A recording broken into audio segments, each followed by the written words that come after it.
Hi, my name is JL Hancock. I'm the author of the Hawk Enigma. There you go. And the best advice I was ever given was from my childhood martial arts instructor, and he told me, learn how to be an egotist, but don't be egotistical.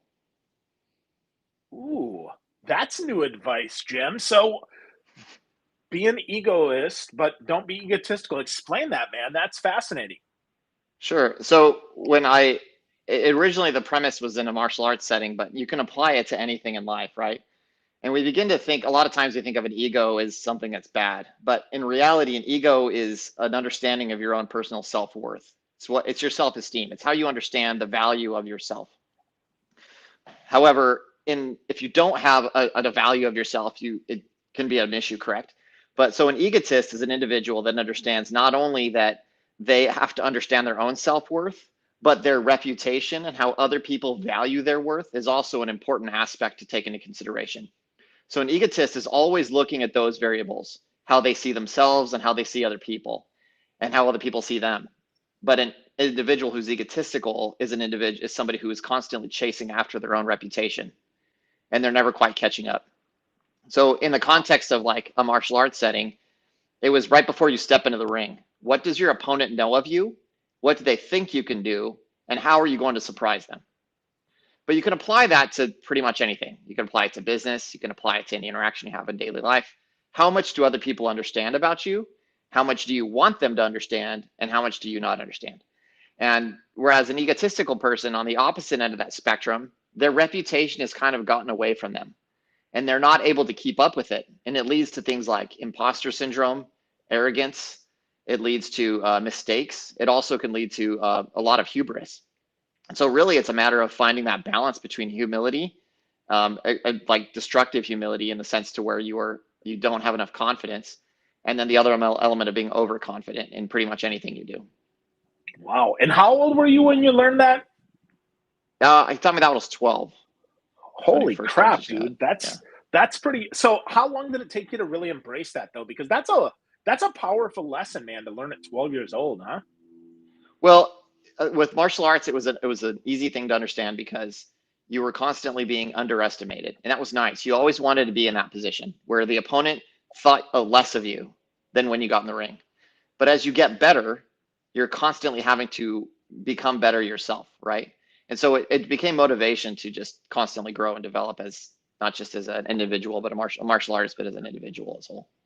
That's cool, man. I've never heard that. That's a great suggestion for all of us, man, to really do that, and that'll help us grow and be an egotist, not egotistical. I dig that, man. So moving from that, I mean, you went in the Navy pretty young, right? Well, I was 22 actually, so not Okay, super that's young. still pretty. That's still pretty young. 22. I mean, you're not a Yeah, baby, right? But you're yeah. certainly. I mean, 22 is still pretty young. So, we're. I mean, that's 10 years of martial arts you got there. Did you go in right away as as a linguist, or did that take some time here? And then let's talk about your movement into working with the SEALs a little bit. Uh oh, Jim, do you hear me, brother? Uh oh, either I'm out or you're out. One of the two. Let's see. Uh-oh, well, Jim dropped out here, and here he is back. All right, let's try this again. Sorry about that. Dude, Sorry about no, that. that's okay. That's funny. That's really funny. So talk to me about your journey into the Navy. Like, why'd you join the Navy? How did that come about, man? Because at 22, like I was saying, right, you're not old, but you're certainly not like right out of high school, fresh faced. Right. So I joined the military. Because of 9/11. I had just come back from Japan.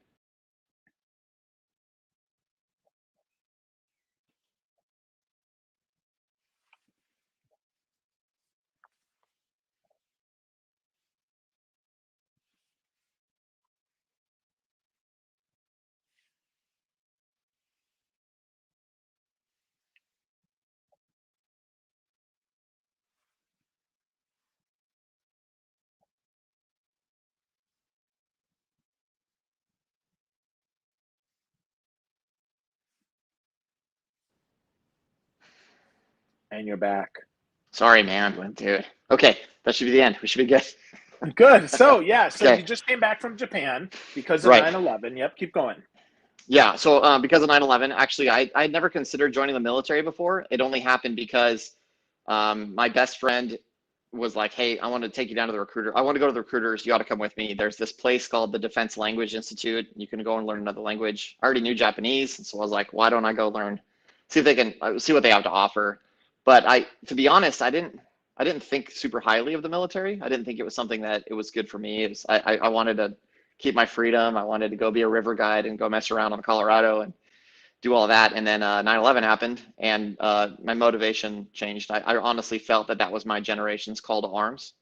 And having had both my grandfathers who fought in World War II, I just felt that it was something I had to do. That really, yeah. Wow. That's admirable, dude. That's cool. That's cool. So yeah, Thanks. so you did that. Yeah, for sure. So the language thing, that was the interest. So you knew Japanese from martial arts, or how'd you learn Japanese, man? I was a missionary in Japan for 2 years, and they put me. I lived in Hiroshima, Japan, as well as Okayama, and then the island of Shikoku. And so I just spoke Japanese every day for 2 years, and then came back, and I still loved Asian languages, and I wanted to learn more and do more with them. And so I found out about the Defense Language Institute, and they sent me there. And I was like, hey, I want to learn Chinese. I can already kind of read it. It's going to be great. And they were like, hey, the strange justification they gave is they said, well, you're overqualified for Chinese, which I don't think such a thing exists. That was their way of saying, hey, we need to put somebody in the Korean program because at the time, with the new test they'd created, it had a 5% pass rate. And so the attrition was terrible at that school. So they put me in Korean. So I learned Korean it took me, there was a big influx after 9/11. So I had to wait 9 months for my class to start. And then it was 16 months of training after that to finish the Korean program, because it's considered what's called a Category 4 language. Cat 4 languages take 16 months. So other Cat 4 languages are Arabic, Chinese, Thai, Japanese, and then Korean. And then I ended up in Hawaii for 3 years after that, before screening to get into naval special warfare. Wow. So 2 years of schooling, basically, right? 3 years in Hawaii, and then special warfare. Come on, man. Linguists don't do special warfare. Like, what do you cut people with your tongue? I mean, how does this work, Jim? You can talk to me. Hopefully not. So there's actually a long history inside of it. It was originally called a program back in the day. It was a cryptologic support program where they had cryptologists that would regionally align with the different mission sets that were taking place. So if you were a Korean linguist, for example, you would translate for, at the time, the Republic of Korea SEALs, and then you would help the American SEALs interact with them. But the other thing about being a linguist is you're also a cryptologist, and so you have to have an understanding of radio frequency theory and RF propagation. And so that effectively became the baseline skill set that they needed. At the time, there was a large need for people that can understand that type of intelligence, really how to exploit radio waves. And that became how I ended up inside of the special operations community for years. Cool. In the bulk of my career, actually. Cool. So you were crypto before crypto was cool, huh? I don't know if crypto's ever been going to be cool, but honestly, I think, well, to those of us who do it, it's cool. But those of us on the outside are like, it doesn't sound cool, but it really is, actually. Yeah, I love being a cryptologist.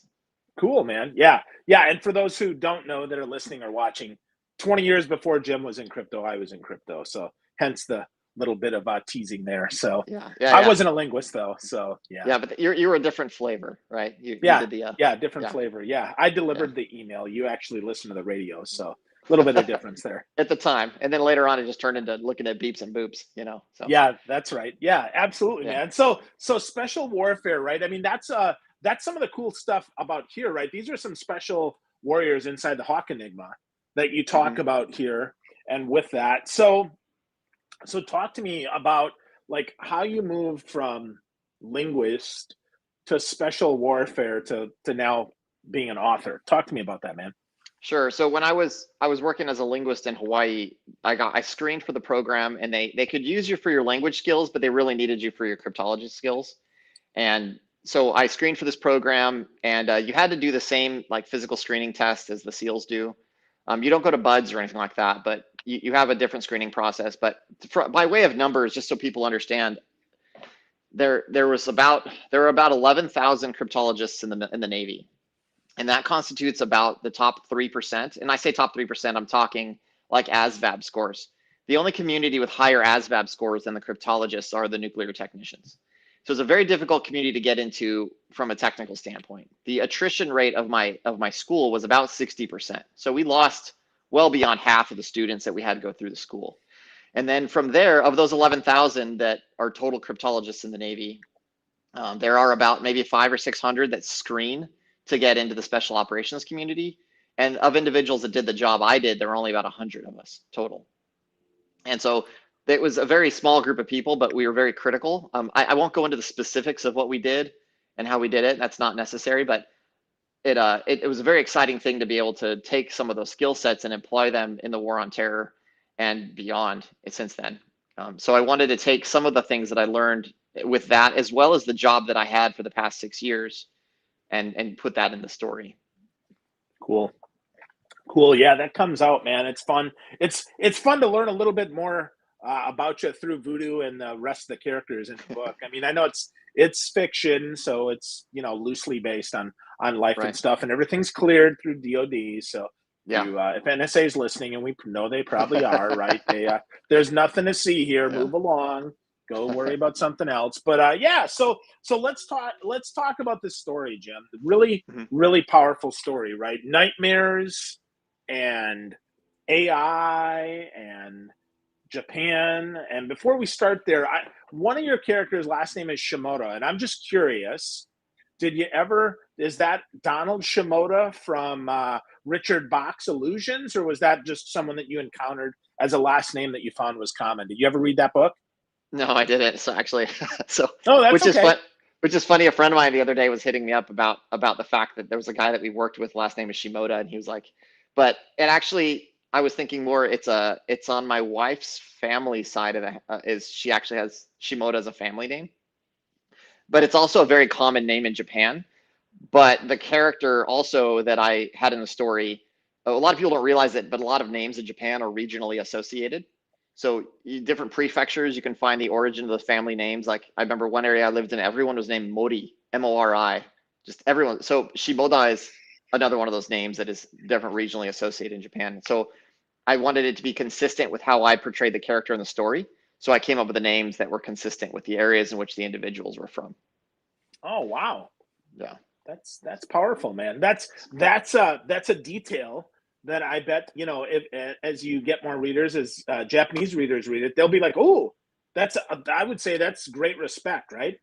Yeah. Well, what I wanted to do, I wanted to put things in the story that you couldn't find on Wikipedia. So there are certain phrases that I use in the book a lot. My favorite, one of them is that I heard in Japan all the time was goen garu, right? Goen garu means like there's fate. And it's another way of saying like, oh, that's lucky, you know, oh, good thing this happened. But usually it's on the opposite end that people say it, goen ganai, meaning there's no fate. That's another way of saying no, thank you. Like, there's no fate with this. Yeah, goen ganai.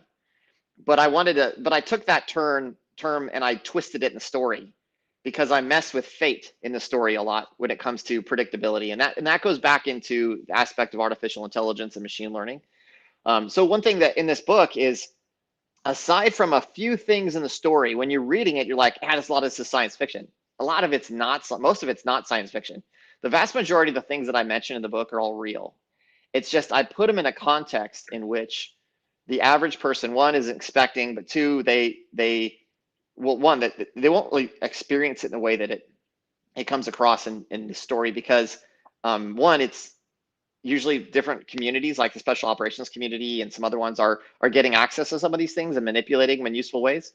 At the same time, there's commercial areas that are using these technologies and science and different type of scientific research that is and probably in the next 10 to 15 years is going to dramatically change the way that we interface with these systems, right? And so I wanted to put that in a story and in a concept that made sense. While exploring, but at the same time, I had a problem. What I wanted to do is I wanted to explore the psychology of the character. And so the book, you got to realize, is a vehicle for exploring characters. And so sometimes people will fixate and say, well, this is a book about technology. No, it's a book about people using technology and how that technology is impacting their lives. And so there's a lot packed in there. Yeah. Wow. Yeah, no, it's super deep, man. There's a lot of twists and turns and a lot of surprises inside. So take us take us inside the mind of Voodoo here. Your kind of your main character and how how Voodoo thinks. So one thing that's unique, I think, about Voodoo that I like a lot about this character is Voodoo obviously has demons. He has things that have mistakes he's made, elements in his life that he has to live with. But he deals with it in a way that is a little bit uncharacteristic of somebody in this position. So for example, he does have post-traumatic stress, and he relives nightmares of things that have happened. But his problem, Voodoo's biggest issue, is that he not only does he not deal with these problems, he deals with it in a way personally, like in the sense to where when he doesn't deal with it, I mean, he doesn't go to therapy and he doesn't discuss it with anyone. He just thinks he can muscle through it. And the whole time he's just pushing through. And most times in stories, you'll see characters where they turn to alcohol or they turn to some kind of substance abuse. And Voodoo doesn't do that. Voodoo defaults to burying himself in his work. He wants to forget not just about what's going on around him, but he thinks that, like I said, if he can muscle through it, he'll forget and he'll move on. And his body and his mind will move on. But it doesn't. And he just ends up not sleeping.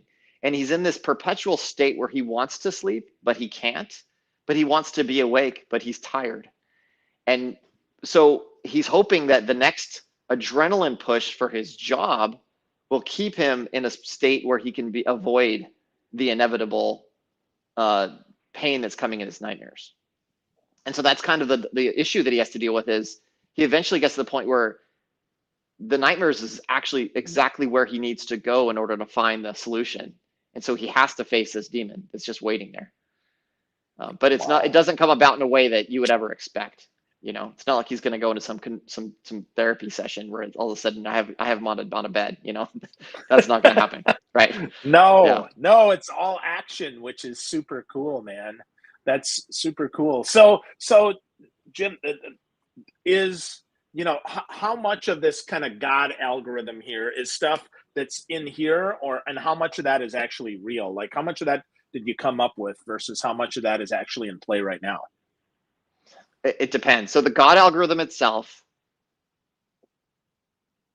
conceptually, there's pieces of it that exist, but not in the way that in the story it manifests itself. Like there are parts in there that when a person's reading, they'd be like, yeah, that's fiction. But when I talk about machine learning algorithms and predictability and the way that you create machine learning, how machine learning algorithms are used to create what's called a model, and how those models that are based on statistics create predictable outcomes, all of that's basically real. And so, for example, so there's a couple of things that led to me writing the story. One was, the first was in 2018, I found a small mass on my back, and I went to the dermatologist and they did a punch biopsy, and I got diagnosed with stage 1B melanoma. And they had to take a big chunk of skin out of my back and part of my lymph node. And I had this, I wouldn't necessarily call it an existential crisis, but I had a kind of a moment where I realized that I had to come to terms with my own mortality and recognize that, I'm not immortal. I know that when I was younger and I thought potentially dying in combat was going to be a thing, and I've moved past that. Now I'm at a point where I have children and I have this life, and if I died, how would they know me? And so I really had that in the back of my mind for about a good year, until I attended this symposium at Caltech, and this professor, her name was Viviana Gradaнаru, and she leads the Gradaнаru lab, and she was talking about something called optogenetics. And optogenetics is a way of using proteins injected into the bloodstream, into the brain, to interact with synaptic activity in the brain. They were using it really to treat people like with Parkinson's. But what's cool about it is when they put in these photoreceptive opsins, like these sometimes referred to as optogenetic opsins, into the brain, they hit it with light on the outside. And certain frequencies of light cause those opsins to move and to interact with the synaptic connections in a unique way that literally changes the way that your brain activity takes place. And so while I was watching that, listening to her tell that story, the plot for this book just popped in my head. And that was when it was like, that's what you need to write. And so I went home that same day and I just started writing. I'd never written a book before, never intended to be a writer, but I just started cranking away. I started researching everything I could about proper form structure for a book, how to write a book, what books, and then for about good 2 years, I just cranked away on it. It took me 6 months for the first draft, and then I had professional editing done, and I worked with a lot of professional writers to get it to the point where it is right now in the form factor to where it could be readable. Wow, man. Right. That's So, fantastic. Wow. yeah. That's a very unique kind of writer's origin story. So have you read did you read Stephen King's On Writing or Anne Lamott's Bird by Bird, or did you really just get started? So I did a lot of that. I listened to a lot of the master classes from like David Baldacci and Dan Brown. Took a lot of good notes from the how they write and just follow their formula, and then realizing where I want to be in that space and how I'm different and how the writing style that I write in certain aspects, I have a little bit more of a poetic element to the way that I write that's different from the traditional thriller because I wanted to have more of a meaning. I also write in what's called a deep point of view, where you're not, so like Tom Clancy, for example, he's a lot of tell and not show. I want you to be like in the mind of the character going through all these different elements. I want you to be living it. And so, and I have to do that if you're going to be in his dreams. And so I really want to dig in that way. The other element of the story that I want to dig into is actually related to not just my job as a cryptologist, but what I did for the past 6 years, where I was the head of innovation for the headquarters of Naval Special Warfare, which is, for those who aren't unfamiliar with Naval Special Warfare, that's the headquarters, that's the SEAL teams. But it's not just the SEAL teams, it's everybody that's in the special operations community for the Navy. So I was in charge of innovation for that. So my job was to identify emerging technologies and new things that people weren't considering from a capability standpoint. So new technologies that could change the way that we do warfare. And that's all I did, is I just chased new stuff coming out and figure out ways to employ it. And so some of the stuff that I wasn't able to do in real life, I was like, that would be a good story. I had it in the back of my mind. And so some of those things, and some of the stuff some of the stuff isn't going to be in a book because it's real and I won't put it there. But other stuff, it's pretty close. It's good stuff. It's fun. Wow. That's cool, man. That's cool. So, well, you just retired from the Navy, man. So you're going to go on a book tour, or what's the plan, Jim? So I will actually visit a couple cities.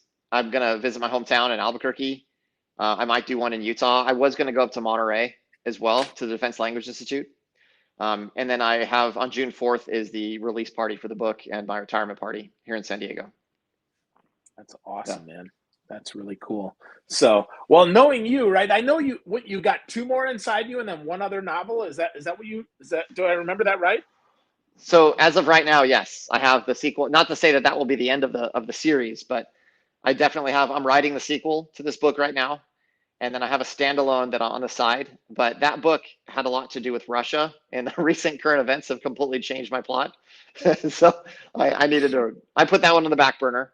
That was going to be one. It was called The Devil and the Pendulum, and it was about, it's like the Screw Tape letters, but instead of it being about Uncle Screwtape and demons learning to tempt man, it's a book about Russian agents learning how to manipulate Americans. But that's too close to home, Jim. I mean, that's really happening. Well, so let's not talk about that. That was me processing 2020. Is what that book was, right? Yeah. So, right. Yeah, it was just me thinking through all the potential. I mean, as somebody who's been in the intelligence community for a long time, you look at the problem in a unique way, and you see things differently. And I was like, well, what would I do in this situation? And then that's when I started writing. And then I was like, this is a little scary. This feels too real. Yeah. That's cool, man. That's really cool. So good, man. So cool. So you got a few places people can connect with you. I know they can get a copy of the Hawk Enigma at jlhancock.com. But if there's one thing that maybe you want to inspire people with about the book, or about life even, what would that be, Jim? Give us some last bit of advice or insight, or just something, man, that we can kind of sink our teeth into and get started today. So I think the big thing to take out of this book is that regardless of what issue you're running into in life, you don't have to go through it alone. And sometimes we begin to think that, yes, we're strong enough and we need to be taking care of other people, but there's nothing in life that requires you to completely suffer a burden by yourself. And I want to, that's probably the biggest takeaway you can get from this book, is that it's a journey, right? That's awesome, man. That's awesome. Well, we're not alone, and we can learn more about Voodoo and JL Hancock here in the book, The Hawk Enigma. Pick it up. It's at jlhancock.com. It's fantastic. It's an easy read, and yet it's a hard read, Jim. And by that, man, it's like fun to read, and it's like, dude, that's really deep, to your point. So I really dug it, man. Congratulations, and I can't wait to read the next one. Awesome. Thanks, man. Appreciate the time.